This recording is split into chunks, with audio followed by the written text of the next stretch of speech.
বারুইপুরে বাজি তৈরি করতে গিয়ে বিস্ফোরণে গুরুতর জখম দুই ব্যক্তি। বারুইপুরে চম্পাহাটি বাজিপোড়ায় বিস্ফোরণ, ঘটনাস্থলে পুলিশ। এলাকাবাসীর অভিযোগ, হঠাৎ বিস্ফোরণের শব্দ শুনতে পায় গ্রামের মানুষজন। ঘটনাস্থলে গিয়ে দেখেন দুজন আগুনে পুড়ে আহত অবস্থায় পড়ে রয়েছে। সেখান থেকে তাদের দুজনকে উদ্ধার করে কলকাতা চিত্তরঞ্জন হাসপাতালে নিয়ে যাওয়া হয়েছে। গ্রামের বাসিন্দাদের অভিযোগ, সেখানে বাজি বাঁধার কাজ করছিল দুজন। ঘটনার তদন্তে বারুইপুর থানার পুলিশ। বারুইপুর থানার ভারপ্রাপ্ত আধিকারিক বলেন, বারুইপুর চম্পাহাটি হালাল বাজি পড়াতে বাজি তৈরি করছিল, সেই সময় গুরুতর বিস্ফোরণ ঘটে। কি করে এমন ঘটনা ঘটলো, সমস্ত বিষয়ে তদন্ত চলছে। যখনই এখানে বিস্ফোরণ বলি যখন একটা আওয়াজ হয়েছে, তখন আমি এখানে ছিলাম না, তখন চাম্পাটিতে ছিলাম। আওয়াজ পেয়ে আমার বোন এসে বলছে, দাদা তুমি কোথায়? আমি চাম্পাটি। তা বলছে আমাদের এখানে একটা আওয়াজ হয়েছে। তো আমি ছুটে এসেছি, এখানে আসার পরে দেখছি দুটো ছেলে এখানে ছিল, তাদেরকে নিয়ে চলে গেল, এইটুকুনি বলতে পারি। কি অবস্থা ছিল? হালকা একটু গায়েটায় চোট হয়েছে। চোট মানে সামনে দুইগুলো একটু ছালটালগুলো হয়েছে। যেরকম আওয়াজ হয়েছে আপনাদের তো অভিজ্ঞতা? না, আওয়াজটা সেরকম নয়। আমাদের ড্যাম ফাটলে যে আওয়াজটা হয় সেই আওয়াজটা হয়নি। এটা খোলা মার্কেটে তো যেরকম আমাদের যেন সেল ফাটলে একটা আওয়াজ হয়, সেই রকমই আওয়াজটা হয়েছে। আওয়াজটা তো ফাঁকা জায়গা, তো এটার মানে কোনো এর মধ্যে হলে একটা এই জায়গাটা যেরকম মানে ঘরের মধ্যে হলে সেটা একটা আওয়াজটা বিঘাট হতো। তো আওয়াজটা সেই ধরনের হয়। আপনি কি করে যারা যারা আহত হয়েছে? ওরা সব বাজি শিল্পের মধ্যে, একজনই বাজি শিল্পের মধ্যে যুক্ত ছিল, আর যে মেন কারিগর সেই এর মধ্যে যুক্ত ছিল, সে একটু দুষ্কৃতি মতন ছিল। ও এই অধিকারী যার নাম বলছেন, যার কারখানা, তিনি কি এনেছিলেন এখানে? না না না না, তারা কালকে সরস্বতী পূজা এখানে নেই।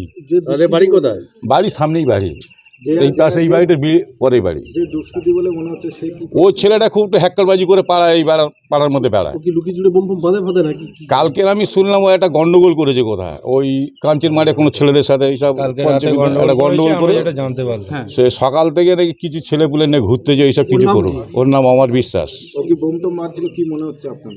ওর কি পুড়েছে? হ্যাঁ, কি বলে করছে? বোম ফোম বাঁধছিল লুকিয়ে চুরিয়ে, মানে গন্ডগোল করা? হ্যাঁ, গন্ডগোল করার জন্য এখানে এসে যেটা শুনেছি, এই পাশে আসলে ওরাই বলেছে যে ও একটা বোম মারছিল এখানে।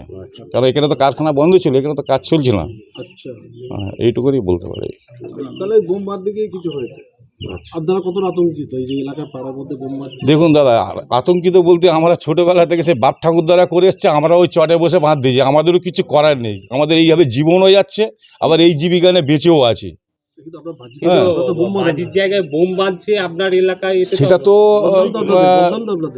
হ্যাঁ, এটা তো খুব মারাত্মক জিনিস হয়েছে, কিন্তু সে যতক্ষণ না তাকে ধরতে পারছে কি করবো, সেদিন আমরা আসার আগেই তো বার হয়ে গেছে। এই পাড়ার আশেপাশের লোকেদের থেকে শুনলাম এই জায়গাটা পুরো ফাঁকা ছিল, সবে বাড়িটা নতুন করছে, সেট টেটগুলো নতুন হচ্ছে। আচ্ছা, এর মধ্যে একটা ছেলে নাকি কালকে রাত থেকে গন্ডগোল করছিল, সেই এখানে এসে মশলা টসলা নিয়ে কিছু একটা করছিল। এটা কার বাড়ি?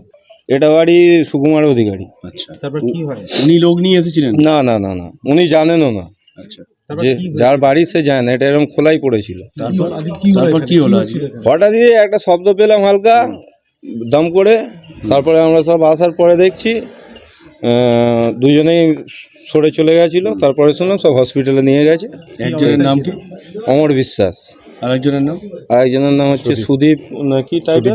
সুদীপ নাইয়া। কি অবস্থায় দেখলেন ওরা? কি করছিল এখানে? ওদের হালকা পুড়ে টুড়ে গেছে দেখেছি।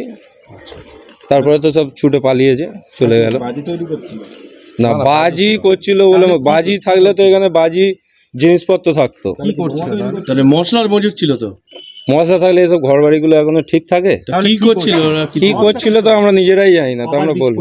আওয়াজ হয়েছে একবারই একটা সাউন্ড হয়েছে, এমন খুব একটা জোরেও নয়, যেরকম আমাদের এখানে দাম করে একটা সাউন্ড হয়, খুব বেশি জোরেও না, মোটামুটি একটা সাউন্ড হয়েছে। হ্যাঁ।